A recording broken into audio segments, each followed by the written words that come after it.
All right, there's a role on your church staff that used to make a lot of sense, but now it might just be dragging your whole team down. And today, on this episode of the Healthy Church Staff Podcast, we're going to unpack the legacy positions that need a serious update or need to go away entirely. If your staff org chart hasn't changed in 10 years, this episode's for you. Hi there, my name's Todd Rhoades, one of the co-founders over at chemistrystaffing.com, and I am your host right here every day, every weekday anyway, on the Healthy Church Staff Podcast. Well, every church has that one role that's kind of a legacy leftover. We talked about this a couple weeks ago on the podcast. It sounded perfect. It sounded right in 2006, but in 2025, it's barely functioning. And today, we're naming that one ministry role that probably shouldn't exist anymore, and why keeping it might be hurting your mission. So stick with me. This one's going to shake up your org chart in the best possible way, but it might get a little uncomfortable. Well, let's talk about legacy roles. Okay, legacy roles are roles that you have in your org chart, roles that you have funded and staffed with probably a really faithful person for a very long time. But legacy roles are the roles that have kind of outlived their effectiveness. A role that was created to meet a need that you had 10 years ago as a church, but the ministry context has changed. But the role is still around. It's still there. It's still doing the same thing, still has the same job description as 2015. The result can be misalignment and confusion, and it can be even mean some gaps in execution. All right, so let's talk about an example here. I'm just picking one out of the air here.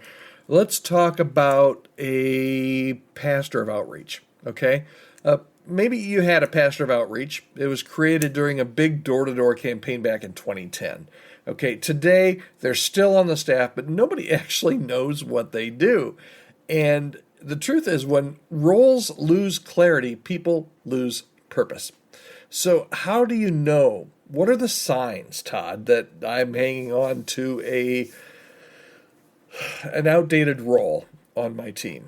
Well, here are some good indicators, okay? If you have a role whose job description hasn't been updated in more than 5 years, that might be a legacy role. And you're something like, Todd, well, none of our job descriptions have been updated for the last 5+ years. That's another question for another day and another podcast, okay? But if you should really look at roles where you've not even looked at the job description for at least 5 years. Okay, maybe staff or elders can't articulate the value of the role anymore. You just, like I said, you either don't know what that person does or what that role does, or you just can't say how it fits into the overall value. The person in the role could be constantly jumping into random gaps. So maybe they're the pastor of outreach, but they're doing a bunch of other things. They're filling in gaps, and they're filling in gaps because really their main job function doesn't really have a purpose anymore.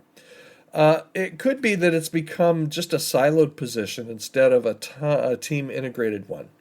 And all of these things, these just aren't HR problems. They're not just org chart problems. They're mission problems, because when you hang on to these outdated roles, you stop creating space for what your church actually needs next.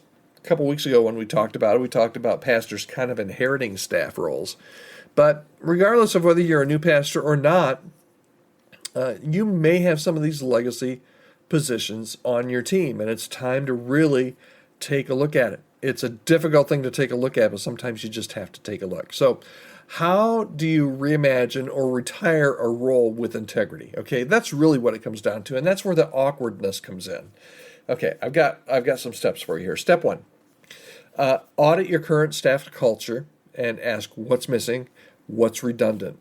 Are there overlaps where you've got 2 or 3 people, maybe 1 or 2 legacy people that are kind of overlapping with some people that are actually kind of mission-centric. Or maybe you're totally missing something on your team. So audit your current staff structure, ask what's missing, ask what do we have too much of. Okay, that's the first step. Second step is just start to have open conversations with the person in the role. They likely feel that misalignment too. right? They've been probably waiting maybe for 5 or more years for somebody to have this conversation with them, and they're just kind of they're feeling it too, but they don't know what to do either. So that's step 2. Start to have some open conversations. Step number 3, design roles around your future needs, not your past tradition. So you need to start to dream a little. That's step 3, where you've already started having some conversations, but you're already starting to design roles around where your church is now and where you're going in the future, rather than past, 10, 15 years ago, past tradition. And then step 4, consider repurposing skills rather than replacing people. All right, it could be that person that's in that legacy role, they might have the best heart. They might have been on your staff for 25 years. They might be people that you absolutely love, but you don't need the position anymore. Chances are you can repurpose their skills because they love you, they love the church, they love Jesus. Maybe there's something else that they can use their skills, their God-given talents for. See if that makes sense, because repurposing skills is much better than replacing people. The goal isn't to cut team members. It's not to cut your staff. It's not to cut your budget. Sometimes you have to do that. But that's not the goal here when I'm talking about legacy positions.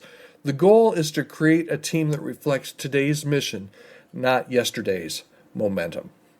Okay, final thought. Here's the bottom line for today. Your church's future might be stuck behind a staff role that's run its course. You need to build for what's next, not what has been. Hope this has been helpful. If you'd like to continue the conversation, or you need some help or some consultation or some coaching in this area, reach out to me. I'd love to be able to see what we can do together. We always work better together, right? And you can reach out to me anytime. Podcast@chemistrystaffing.com is my email address, podcast@chemistrystaffing.com.